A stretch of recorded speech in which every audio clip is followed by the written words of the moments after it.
Have you ever been part of a big, exciting company-wide project that just, well, fizzled out? You are definitely not alone. Today, we are diving deep into why that happens so often. And using the incredible work of change expert John Kotter, we're going to build a playbook to make sure your next big transformation actually succeeds. So let's get right to the heart of it. Companies pour millions, sometimes billions, into these huge change initiatives. New software, new strategies, you name it. But what's the result, really? More often than not, it's confusion, cynicism, and everyone just going back to the old way of doing things a year later. So why do so many of these massive efforts crash and burn? That is the big question we're tackling today. You know, the reason for this massive failure rate isn't a lack of smart people or hard work. According to the research, it's something way deeper. We're basically trying to solve 21st century problems with a 20th century rulebook. The very management systems that built today's most successful companies, they're now the biggest things holding them back. I mean, think about the pressure every organization is under right now. Globalization, technology that changes overnight, fierce competition. It all means that if you're standing still, you're actually falling behind. The kind of major change we're talking about isn't just a nice-to-have for growth anymore. For a lot of companies, it's purely about survival. And this is the painful part, isn't it? Everybody feels the heat, but so many attempts to adapt just seem to create more chaos and burnout. Is it just bad luck? Well, Kotter's work says a definitive no. It's actually a predictable pattern. Organizations keep falling into the same traps, making a series of critical, and here's the key, completely avoidable mistakes. This brings us right to the core of the old way of thinking, what we can call the management trap. It's the system that was designed to create stability and predictability, which was great for the 20th century. But in a world that demands constant motion, that stability has become a cage. This right here captures the central conflict perfectly. Think about it like this. Management is about keeping a very complex machine tuned up and running smoothly. Leadership is about pointing that entire machine in a brand new direction. The trap is when we try to use management tools like plans, budgets, and tight controls to solve a problem that demands leadership tools like vision, inspiration, and buy-in. What you get is a company that's perfectly managed but terribly led.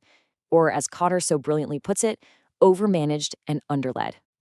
So, when you're stuck in that trap, the failures that follow aren't just random accidents. They're direct symptoms of using the wrong tool for the job. You can't budget your way to a new company vision, and you can't write a 5-step plan that creates genuine inspiration. So let's break down exactly what these predictable failures look like. The first 4 errors are all about a botched takeoff. They basically doom the change before it even gets off the ground. First, there's no real sense of urgency. People are just too comfortable. Second, there isn't a strong, influential team leading the charge. It's usually just one brave person trying to push a boulder uphill. Third, there's no clear, simple picture of where you're all trying to go. And finally, even if a vision does exist, it's massively undercommunicated. It just gets lost in the flood of daily emails and meetings. Now, even if you nail the launch, the journey itself is a minefield. This is where momentum just dies. Obstacles, like a manager who resists the change, are allowed to become roadblocks. People start to lose faith because there are no short-term wins to celebrate and build confidence. And then comes maybe the most dangerous trap of all, declaring victory way too soon. The second things look a little better, the pressure's off, and all the old habits come rushing right back in. And lastly, the new way never really becomes the way we do things around here. It never gets locked into the company's DNA. This is a perfect, real-world example of that second error, failing to create a powerful guiding coalition. King Henry was brilliant. He was successful. But his top-down, one-on-one style of leadership just couldn't keep up. You see, he was like a single processor in a world that suddenly required a supercomputer. When the entire industry shifted, his go-it-alone approach was simply too slow and missed way too many critical insights from others. It's a classic case of a management style that completely fails a leadership challenge. Okay, so if the management-first approach is basically a recipe for disaster, what's the alternative? We've diagnosed the problem, so now let's look at the solution. Kotter calls it the leadership path, a deliberate 8-stage process for actually getting it right. This is the new playbook. Now, you'll probably notice that this process looks like a mirror image of the 8 failures we just talked about, and that is absolutely not a coincidence. Each stage is specifically designed to counteract one of those fatal errors. It starts by creating a powerful sense of urgency to shatter complacency. It builds a strong team to guide the change. It develops and relentlessly communicates a clear vision, empowers people to actually act on it, and then builds momentum with short-term wins. So let's be super clear about what a vision actually is. It's not a detailed plan, it's definitely not a budget. It's a compelling, easy to understand picture of the future. Its job is to make decisions simple. Does this action get us closer to that picture? It motivates people to make sacrifices today by showing them a destination worth fighting for. And it aligns everyone's actions without needing to micromanage every little thing.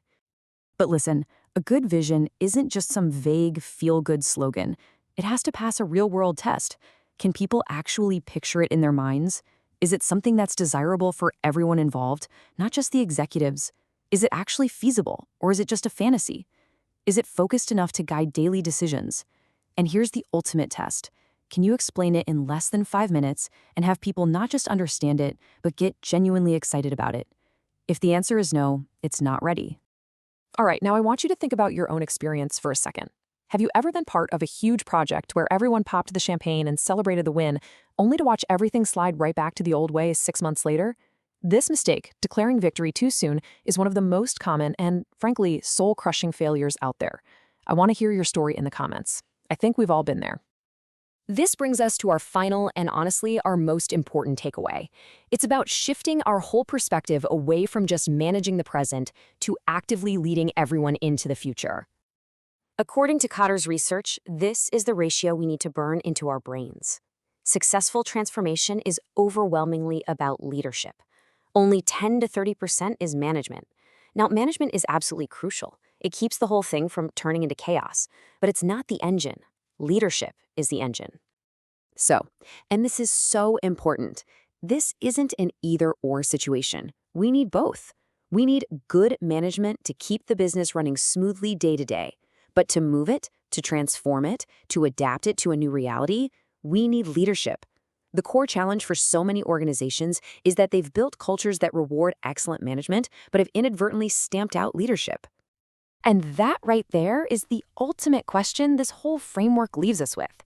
Both roles are vital, but in a world that is changing faster than ever, the need for people who can build the future is critical. This isn't about having a formal title on your business card.